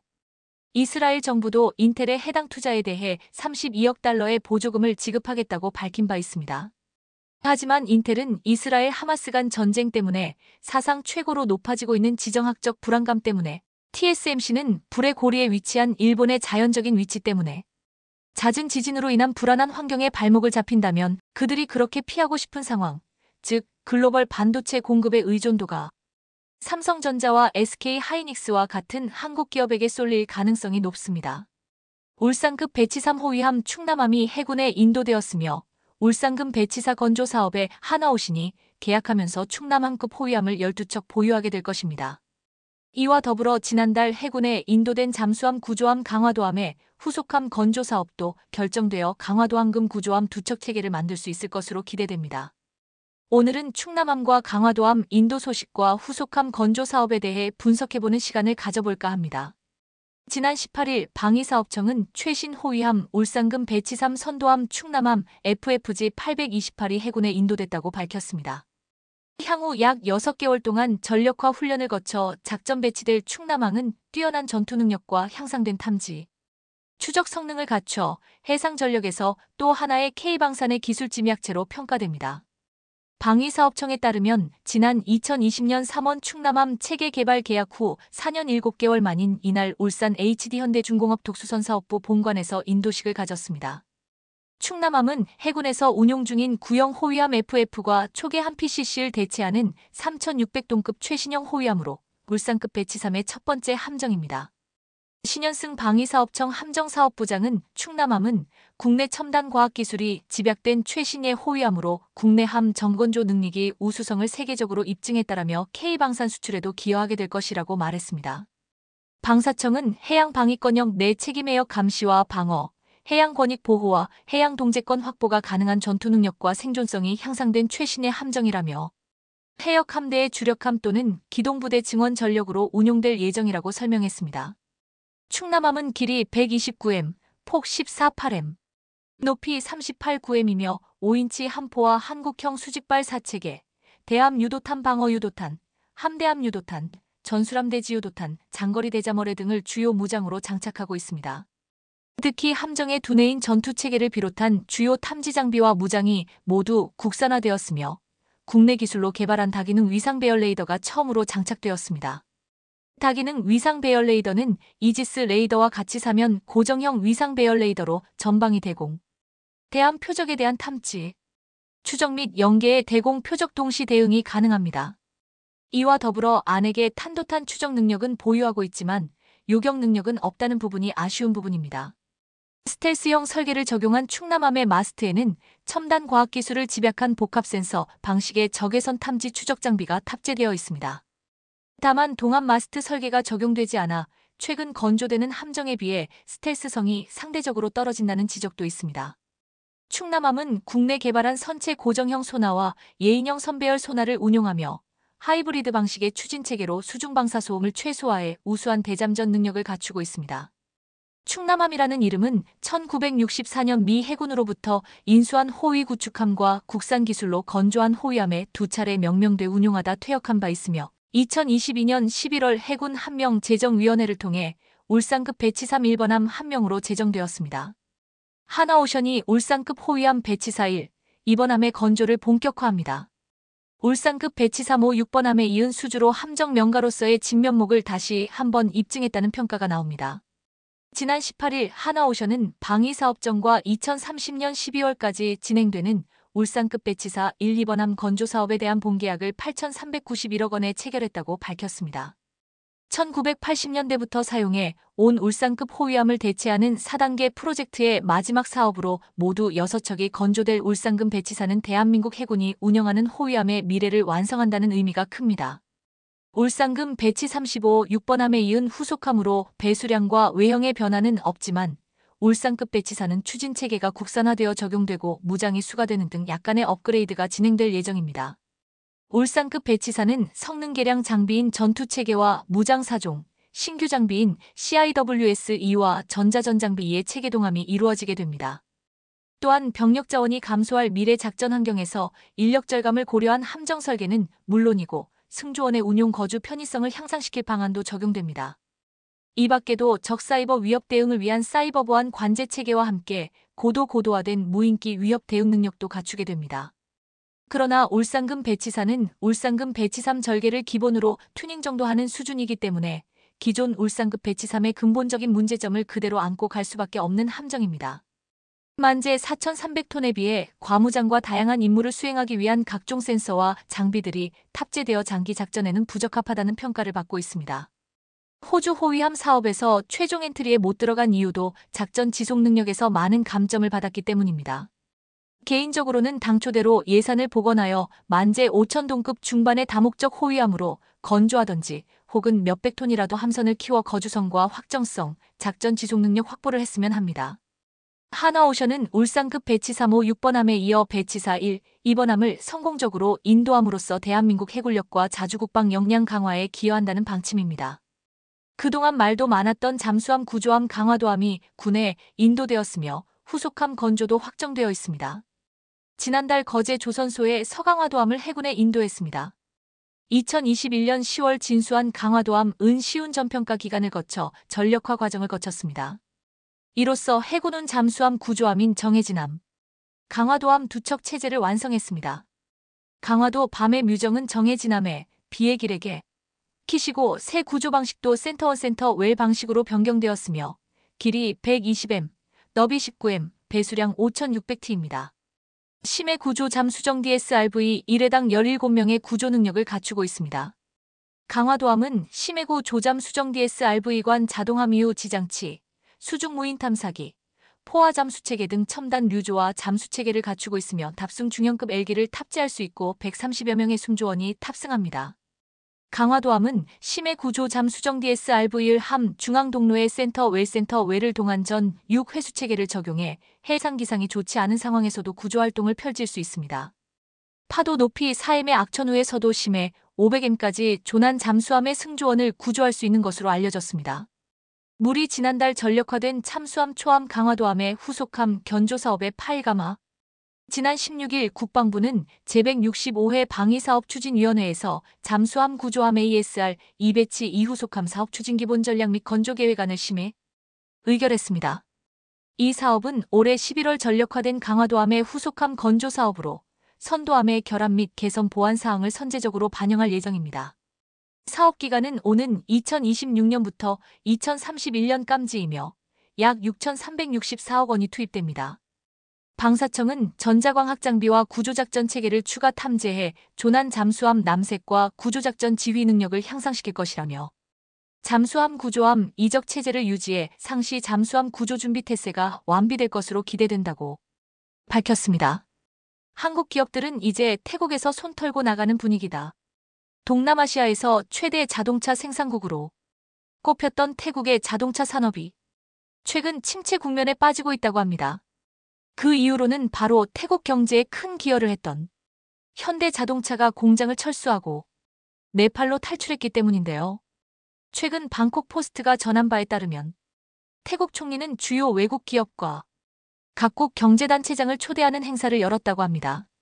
한국에서는 LG와 삼성, 효성, GS건설 등 태국 진출한 10개 기업 관계자들이 참석했다고 알려지는데요. 한국 기업뿐 아니라 애플과 나이키, 히타치, 구글 등 다국적 기업 대표들도 참석했으며 미국, 유럽, 일본의 상공회의소 관계자들도 태국 행사장의 모습을 드러냈다고 합니다. 갑작스럽게 열린 이번 회의는 지난 19일 태국 기획투자부가 주요 외국 기업들과 각국 경제단체에 긴급 공문을 보낸 지 사흘 만에 성사됐는데요. 특히 태국 경제 발전의 동력인 한국 기업들의 투자금이 갑작스레 빠져나가면서 경제에 빨간 불이 켜지자 태국 정부가 다급하게 움직였다는 해석이 나옵니다. 실제로 올해 1분기 태국에 대한 약 7조 523억 원으로 전년 같은 기간 대비 38.3% 줄은 수치였습니다. 한국의 1분기 투자액은 16억 680만 달러로 대비 무려 74%나 급감한 걸 알 수 있었죠. 다른 주요 국가들의 태국 투자로 역시나 곤두박질 친 상태였는데요. 이런 경제박살 상황에 직면한 태국 총리가 직접 외국 기업과 스킨십을 가지며 고충을 듣고 투자 독려에 나선 셈이었습니다. 특히나 최근 현대자동차가 마치 야반도주하듯 하루아침에 철수해버렸기 때문에 태국 정부로서는 충격이 엄청나게 큰 상황이었는데요. 그도 그럴 것이 현대 공장에서 일하던 노동자 수만 명들이 거리에 나앉게 되자 태국 총리가 움직이지 않을 수 없었던 것이죠. 태국은 동남아시아 최대 자동차가 제조 허브로 꼽히던 국가였습니다. 시장 조사 업체에 따르면 태국은 올 1분기 동남아시아 전체 전기차 판매량의 55%를 차지했다고 하는데요. 태국은 아세안의 한복판에서 교통과 물류의 중심 역할을 하고 풍부한 데다 저렴한 노동력과 내수시장도 매력이 높은 나라라는 인식이 강했습니다. 또한 산업 인프라도 인근 나라들과 비교가 불가능할 정도로 수준이 높다고 알려져 있는데요. 태국은 인구수로 보면 다른 동남아 국가에 비해 뒤처지지만 동남아 시장에서 판매되는 전기차의 절반 이상이 판매될 만큼 전기차에 대한 인기도 높은 시장이라고 합니다. 동남아에선 GDP 기준으로 태국 내시아에 이어 2위를 차지하고 있으며 GDP는 5,360억 달러라고 하는데요. 중국도 동남아 전역에 차량을 수출하기 위한 제조 거점으로 태국을 활용하고 있을 정도이죠. 이에 따라 한국 기업인 현대차도 발빠르게 움직여 태국에 전기차 조립 공장을 세울 예정이었습니다. 방콕의 남동쪽 사뭇부라칸주에서 2026년부터 전기차를 조립 생산할 예정이었는데요. 심지어 공장 1호 전기차 모델은 아이오닉으로 낙점된 상태였습니다. 그러나 젊은 노동력을 갖춘 매력적인 생산 기지였던 태국은 현지에서 불법 파업이 잇따르면서 태국에 진출한 한국 기업들의 아픈 손가락이 되고 있는 현실인데요. 기업들의 아픈 손가락으로 꼽히는 이유로는 태국의 고질적인 노동법과 잦은 파업 때문인 것으로 드러납니다. 또한 태국은 과격한 시위로도 악명이 높으며 친노동자적인 성격이 강해 채용과 해고, 노조 설립 및 파업에 관한 규정 등이 전부 노동자에게 유리하도록 돼 있습니다. 이 때문에 해고가 어렵고 기업들은 강성 노조 주도의 잦은 파업 등에 시달려야 하는 상황인데요. 현대차 역시 태국 공장 노동자들의 파업에 시달린 적이 한두 번이 아닙니다. 태국 공장 노동자들은 2008년부터 지난 2021년까지 총 4번에 걸쳐 파업 투쟁을 벌여왔는데요. 이들은 기물 등 회사 자산을 부수거나 폭력이 발생하는 등의 과격 양상을 보이는 사례도 있는 것으로 나타납니다. 또한 태국 근로자들은 2009년 파업 당시 임금을 올려달라고 요구하거나 파업 당시 해고된 직원을 전부 복직시켜달라고 억지를 부렸는데요. 이뿐만 아니라 평균 월급에서 25만 원으로 올려달라고 3년간 지급해달라고 생태를 쓰기도 했죠. 기업들은 공장이 멈추는 걸 원치 않기 때문에 울며 겨자 먹기로 합의를 해줬습니다. 그럼에도 태국 노동자들의 파업은 끝나지 않았는데요. 결국 현대차 사측은 파업의 확산을 막기 위해 제2공장과 엔진공장까지 폐쇄하는 조치를 내렸습니다.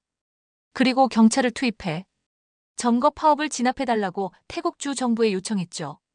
기물을 파손한 혐의로 8명의 노동자가 체포당했다는 태국 경찰의 발표를 고려하면 상당한 충돌이 있었던 것으로 보여지는데요. 이처럼 태국 공장의 경우엔 유독 노사관계가 좋지 않은 것으로 알려져 있습니다.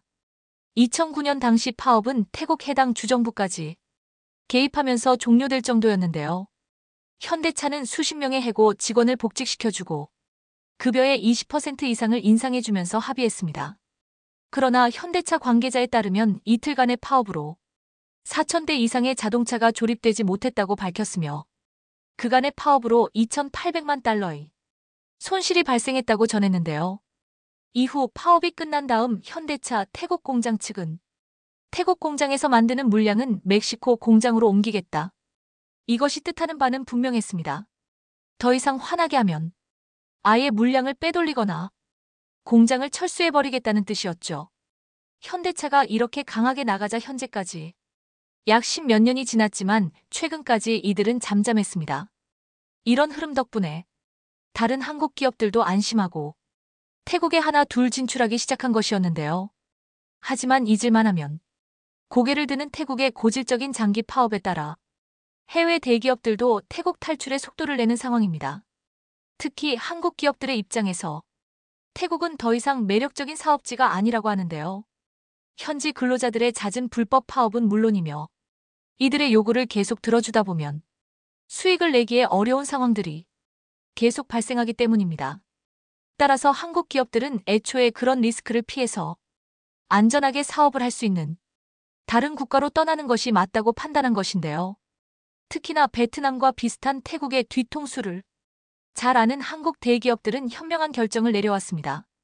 더 이상 태국에서는 기업 활동이 어렵다는 판단을 내리고 빠른 결정을 내리는 것을 보니 참 다행스러울 따름인데요. 하지만 누구보다 충격이 큰 것은 바로 태국 총리일 것입니다. 태국 총리는 외국 기업에 보조금을 제공하면서 외국 투자 유치에 힘써왔습니다. 그렇기 때문에 더더욱 한국에 현대 같은 대기업이 떠나는 건 어떻게든 막고 싶었을 텐데요. 얼마 전 태국 총리는 현대 자동차의 공장 철수 사실을 알리면서 입장문을 발표했습니다. 한국 현대자동차가 아유타야 주 공장 철수를 감행한 것에 대해 심각한 우려를 표한다. 한국 기업들이 그간 태국에 투자했던 이유는 젊은 노동인구가 많고 상대적으로 임금 수준이 낮기 때문이었는데 이제는 한국 기업들의 투자를 유치하기 쉽지 않은 상황이다. 그러나 현재까지도 태국 정부의 미숙한 대응과 연이은 현지 근로자들의 파업 때문에 한국 기업들의 철수가 이어지는 상황인데요.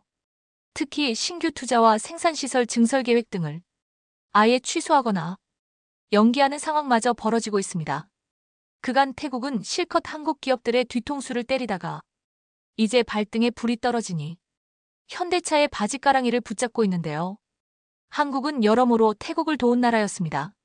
많은 한국 국민들이 태국을 찾아가 여행했으며 한국은 그 어느 나라보다도 태국에 많은 투자를 하고 있던 상황이었죠.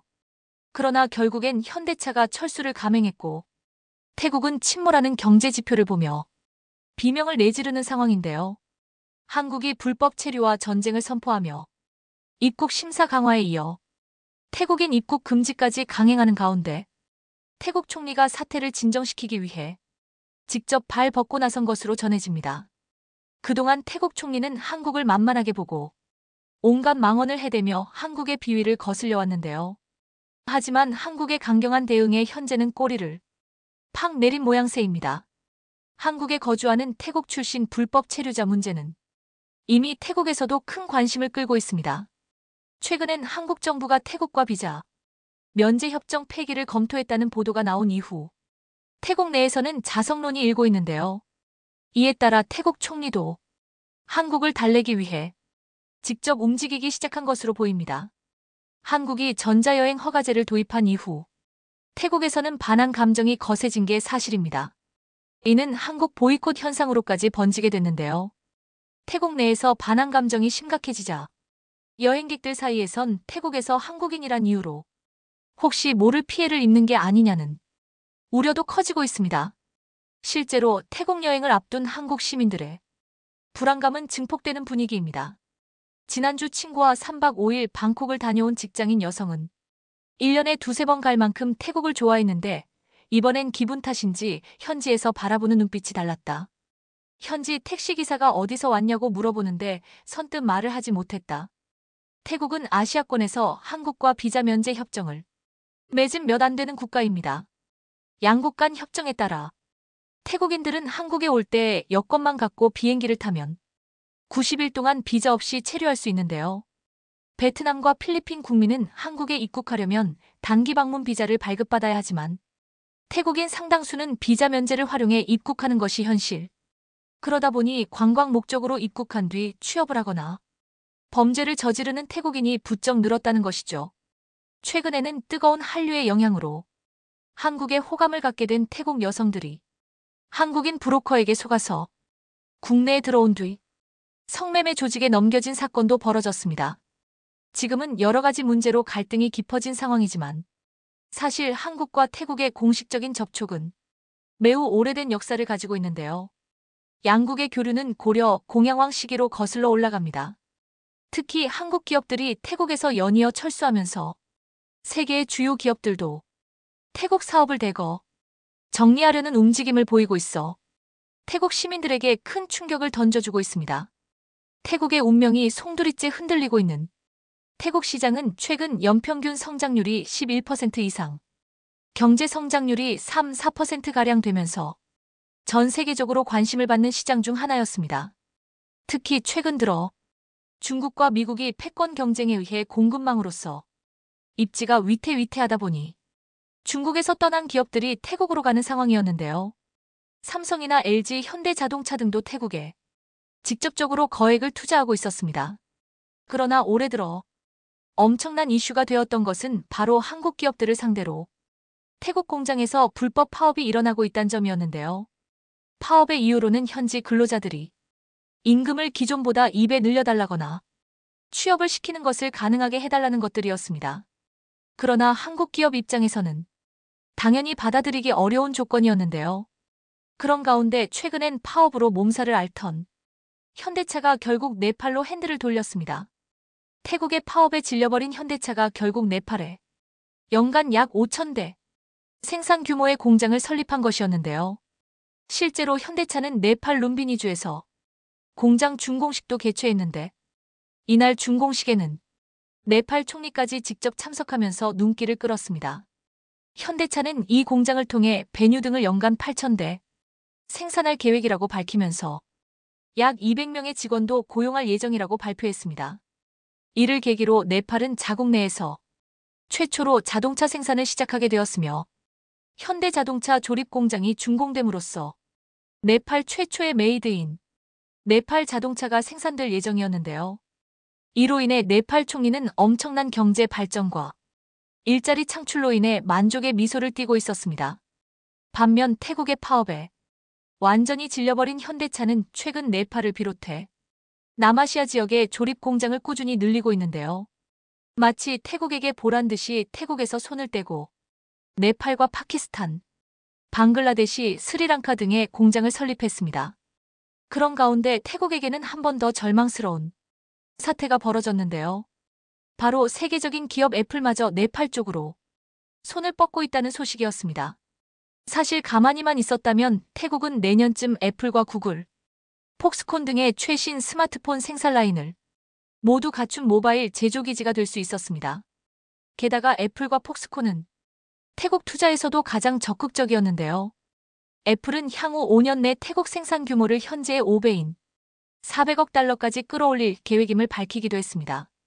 이미 태국 공장에서 최신 기종인 아이폰 15를 생산하고 있는 데다 내년에는 에어팟 생산에도 나설 계획이었는데요. 애플의 최대 협력 업체인 폭스콘도 향후 5년간 태국에 20억 달러를 투자해 생산 라인을 구축할 예정이었습니다. 이처럼 반도체와 전기차 등 분야에서도 거물급 기업들이 잇따라 태국행을 추진하면서 자국 중심의 제조업 생태계를 조성하겠다는 태국의 야심에도 더욱 힘이 실리는 모습이었죠. 이 같은 추세라면 태국은 2026년엔 엄청난 경제 성장을 일으킬 가능성이 점쳐지기도 했는데요. 하지만 안타깝게도 그것은 부품 꿈에 불과했습니다. 파업으로 인해 기업들의 뒤통수를 치고 배를 채우려던 태국 노동자들로 인해 글로벌 기업들이 하나 둘 태국에서 짐을 싸고 있기 때문이었죠. 지난 수년간 태국을 떠난 기업은 자동차는 물론이며 은행, 통신, 시멘트 등으로 업종도 다양한데요. 실제로 태국 매체 더 타이거에 따르면 최근 수개월 동안 태국 제조업에서 외국 기업이 자본을 철수됐다는 보도가 잇따르고 있다고 합니다. 지난달 구글은 사용자가 적다며 태국 내 번역 서비스 중단을 선언한 것을 보도했는데요. 구글은 태국 당국이 각종 검색어를 제한하는 등 과도하게 규제하자 2010년 태국에서 철수했다가 2017년 번역 등 일부 서비스를 재개하며 태국 시장 재진출을 노려왔습니다. 태국어 번역 사용자도 5천만 명이 넘어 성과가 나쁘지는 않은 편이었죠. 그런데 구글이 번역 서비스를 중단한 것은 사실상 포기하고 철수하는 것이라는 해석이 나오는데요.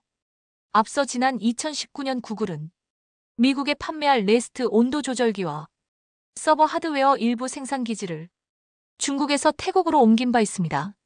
그러나 이제는 픽셀 스마트폰 생산을 태국에서 다른 국가로 옮기는 방안을 검토 중이죠. 한마디로 태국 파업에 질린 서구 기업들의 태국 러시가 이어지고 있는 상황인데요. 태국 탈출을 노리는 건 한국 기업과 외국 글로벌 기업뿐만이 아닙니다. 기업과 함께 사람들도 태국을 떠나고 있는데요. 일부 부유층을 비롯한 태국인 중에는 태국 런런을 꿈꾸는 사람들이 늘고 있다고 합니다. 태국의 불법 파업으로 인해 결국 기업들이 하나 둘 손을 떼자 경제가 타격받고 일자리를 구할 수 없는 처지가 되자 이번엔 국민이 나라를 떠날 계획을 세우기 시작했다.